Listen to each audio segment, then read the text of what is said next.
1 Coríntios capítulo 12, na Bíblia, a mensagem: os dons espirituais. Quero agora falar sobre as várias maneiras pelas quais o Espírito de Deus se manifesta em nossa vida.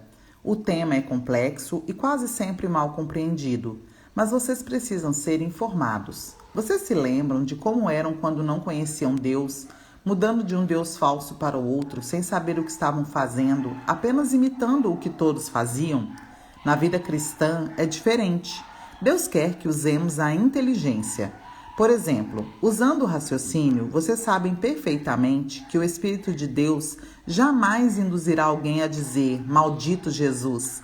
E ninguém deseja dizer "Jesus é Senhor" sem o discernimento do Espírito Santo. Os dons variados de Deus são distribuídos por toda parte, mas todos têm origem no Espírito de Deus. Os variados ministérios são desenvolvidos em toda parte, mas todos têm origem no Espírito de Deus. As variadas expressões do poder de Deus se manifestam em toda parte, mas o mesmo Deus está por trás de tudo. A cada cristão é dado algo a fazer que mostre como Deus é. Todos ganham, todos são beneficiados. Todo tipo de dom é distribuído pelo Espírito para todo tipo de pessoa. A variedade é maravilhosa.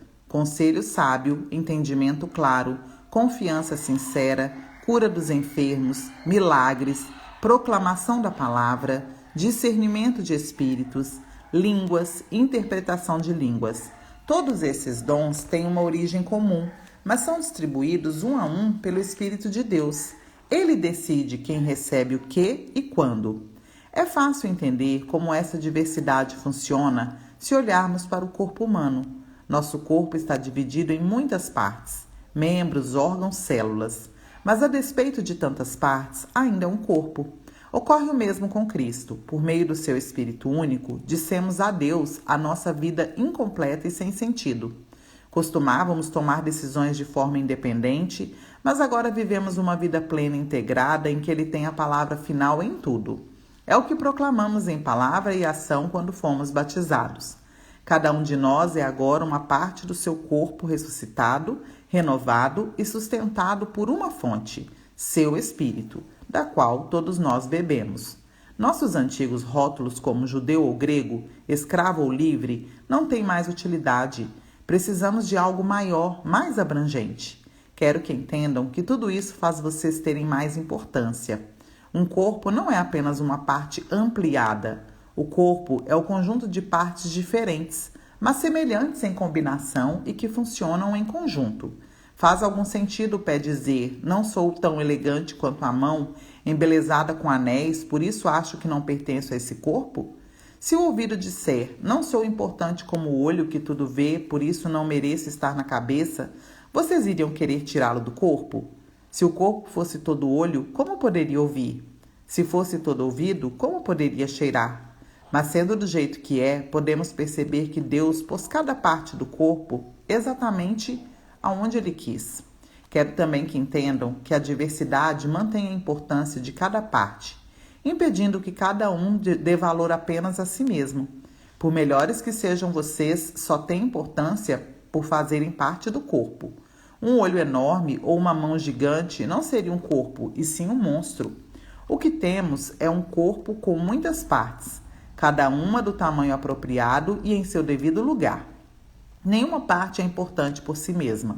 Vocês podem imaginar o olho dizendo para a mão, fora, não preciso de você, ou a mão dizendo para o pé, você está dispensado, não preciso mais de você? De fato, na prática acontece o contrário. Muitas vezes o que é menos proeminente é mais fundamental e também mais necessário. Por exemplo, vocês podem viver sem um olho, mas não sem o estômago. Quando seu corpo sofre, não faz nenhuma diferença se é um membro externo ou interno maior ou menor. Todas as partes sofrem junto, pois cada parte tem a devida dignidade e importância. No entanto, vocês têm mais preocupação com as partes menos proeminentes. Se vocês tivessem de escolher, não iriam preferir uma boa digestão a um cabelo bonito? O modo pelo qual Deus formou o corpo humano é um modelo que nos ajuda a entender nossa vida comunitária na igreja. Cada parte depende da outra, as partes que mencionamos e as que não mencionamos, as partes que vemos e as que não vemos. Se uma parte se fere, todas as outras partes estão envolvidas. Se uma parte vai bem, todas as outras desfrutam esse bem-estar.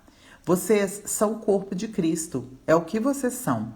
Jamais se esqueçam disso. Só depois que vocês reconhecem que participam desse corpo é que a parte de vocês adquire algum significado. Vocês conhecem algumas partes que Deus estabeleceu na igreja, que é o seu corpo. Apóstolos, profetas, mestres, operadores de milagres, gente com dom de cura, gente com capacidade para ajudar, gente com capacidade de administrar, gente que ora em línguas. Não é óbvio que a Igreja de Cristo é um corpo completo, marcada pela diversidade? Nem todos são apóstolos, profetas, operadores de milagres, gente com dom de cura. Nem todos oram em línguas. Nem todos são intérpretes de línguas. Mesmo assim, alguns de vocês ficam competindo, querendo ser uma das partes importantes. Mas agora quero apresentar a vocês um caminho muito melhor.